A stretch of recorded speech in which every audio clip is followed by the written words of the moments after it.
بسم اللہ الرحمن الرحیم۔ حافظ ابن کثیر نے اپنی مشہور زمانہ تصانیف تاریخ ابن کثیر میں بڑی تفصیل سے حضرت معاویہ رضی اللہ تعالیٰ عنہ کی پیدائش کا واقعہ نقل کیا ہے۔ آپ مستند راویوں کے حوالے سے نقل کرتی ہیں کہ حضرت معاویہ رضی اللہ تعالیٰ عنہ کی والدہ ہند بن عتبہ ابو سفیان سے شادی سے پہلے ایک عربی الفاقہ بن مغیرہ کے نکاح میں تھی۔ الفاقہ قریش کے نوجوانوں میں سے تھا۔ اس نے ایک مہمان خانہ بنا رکھا تھا جس میں لوگ بلا اجازت اس کے پاس آتے جاتے تھے۔ ایک روز جب مہمان خانہ خالی تھا تو الفاقہ اکیلا وہاں لیٹا آرام کر رہا تھا۔ ہند بن عتبہ بھی مہمان خانہ خالی دیکھ کر وہاں آئی اور وہ بھی لیٹ گئی۔ یہ گرمیوں کی دوپہر تھی۔ الفاقہ کو اچانک کوئی کام یاد آیا تو وہ تھوڑی دیر کے لیے ہند بنت عتبہ کے پاس سے اٹھا اور باہر نکل گیا۔ الفاقہ ابھی باہر ہی نکلا تھا کہ ساتھ ہی مہمان خانے میں ایک اجنبی شخص داخل ہوا۔ اجنبی مہمان جوان تھا۔ جیسے ہی وہ اندر داخل ہوا تو دیکھا وہاں ایک خوبصورت جوان لڑکی لیٹی ہوئی ہے۔ مہمان کو غیرت آئی اور ہند بنت عتبہ کو دیکھتے ہی الٹے قدم واپس پھر گیا۔ ابھی وہ نکل ہی رہا تھا کہ الفاقہ نے اسے مہمان خانے سے نکلتے ہوئے دیکھ لیا۔ الفاقہ یہ منظر دیکھ کر آگ بگولا ہو گیا۔ شیطان نے اس کے دل میں وسوسہ ڈالا کہ تیری غیر موجودگی میں ہند نے اسے بلایا تھا۔ الفاقہ غصے میں بھرا اندر داخل ہوا اور جاتے ہی ہند بنت عتبہ کو پاؤں کی ٹھوکر سے مار کر اٹھایا اور کہنے لگا، یہ شخص جو میری غیر موجودگی میں تمہارے ساتھ تھا یہ کون تھا؟ اس نے کہا، میں نے کسی کو آتے جاتے نہیں دیکھا، میں تو سو رہی تھی۔ الفاقہ نے اس کی ایک نہ سنی اور کہنے لگا، میں تمہیں اب مزید نہیں رکھ سکتا، فوراً اپنے باپ کے پاس چلی جا۔ ہند نے بہت سمجھانے کی کوشش کی مگر وہ نہ مانا۔ بہرحال وہ اٹھی اور روتی ہوئی اپنے باپ کے گھر چلی گئی۔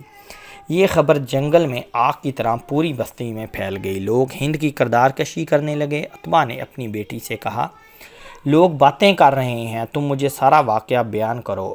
اگر لوگ ٹھیک کہہ رہے ہیں تو میں خفیہ طور پر اس شخص کی طرف سے اپنا آدمی بھیجتا ہوں جو اسے قتل کر دے گا اور تیرے متعلق کی جانے والی باتیں ختم ہو جائیں گی، اور اگر یہ بات غلط ہے تو میں تمہیں یمن کے کہنوں کی طرف لے کر جاؤں گا اور ان سے تمہاری پاک دامنی سے متعلق معلوم کروں گا۔ ہند نے اپنے باپ سے جاہلیت کی سب سے بڑی قسم کھا کر کہا، میں پاک دامن ہوں، مجھ پر تہمت لگائی جا رہی ہے۔ عتبہ گھر سے نکلا اور الفاقہ کی طرف چل دیا۔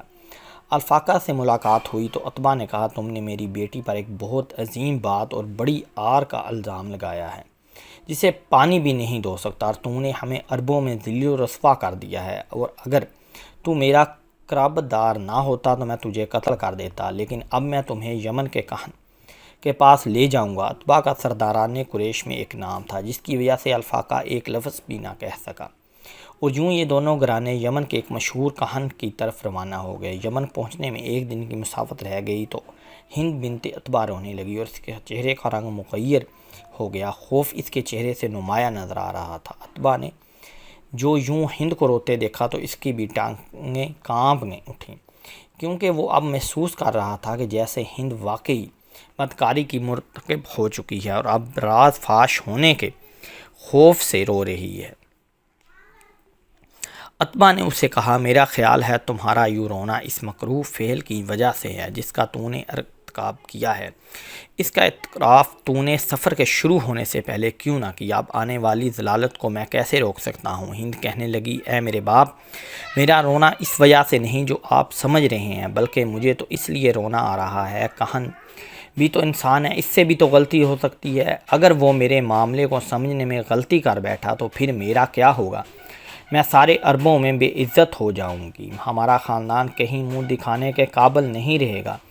عتبہ کو ہند کی طرف بات سن کر اطمینان ہوا، کہنے لگا، تم فکر نہ کرو، میں پہلے کہن کو ہی آزما لوں گا۔ الغرض ہند کی باتیں سن کر عتبہ کا سینہ چوڑا ہو گیا اور اس نے پہلے کہن کو ہی آزمانے کی ٹھان لی۔ قافلہ پڑاؤ کیے ہوئے تھا۔ عتبہ اپنے گھوڑے پر بیٹھا اور قریب کے ایک ٹھیلے کی اوڑ میں چلا گیا۔ وہاں جا کر عتبہ نے گندم کا ایک دانہ لیا اور اسے گھوڑے کی پیشاب والی جگہ میں چھپا کر رسی سی دیا۔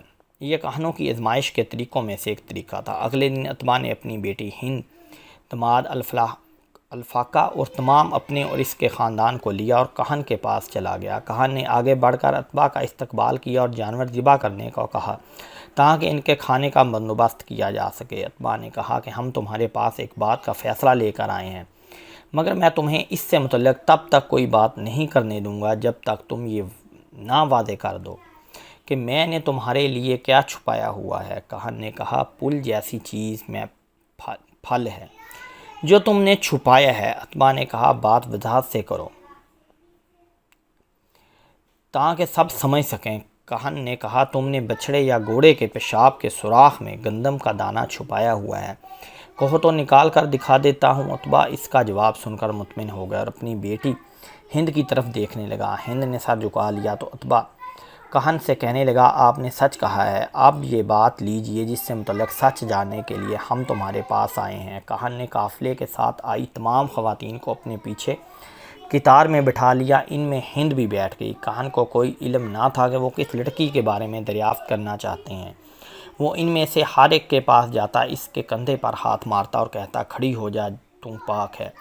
بہرحال ہند کی باری آئی تو کہن نے اس کے کندھے پر ہاتھ مارا اور کہنے لگا پاک دامن سنجیدہ لڑکی کھڑی ہو جا، اور تو زانیہ نہیں ہے اور تو ضرور ایک بادشاہ کو جنم دے گی جسے معاویہ کہا جائے گا۔ یہ سننا تھا کہ ہند اور اتباع کی خوشی کی کوئی انتہا نہیں۔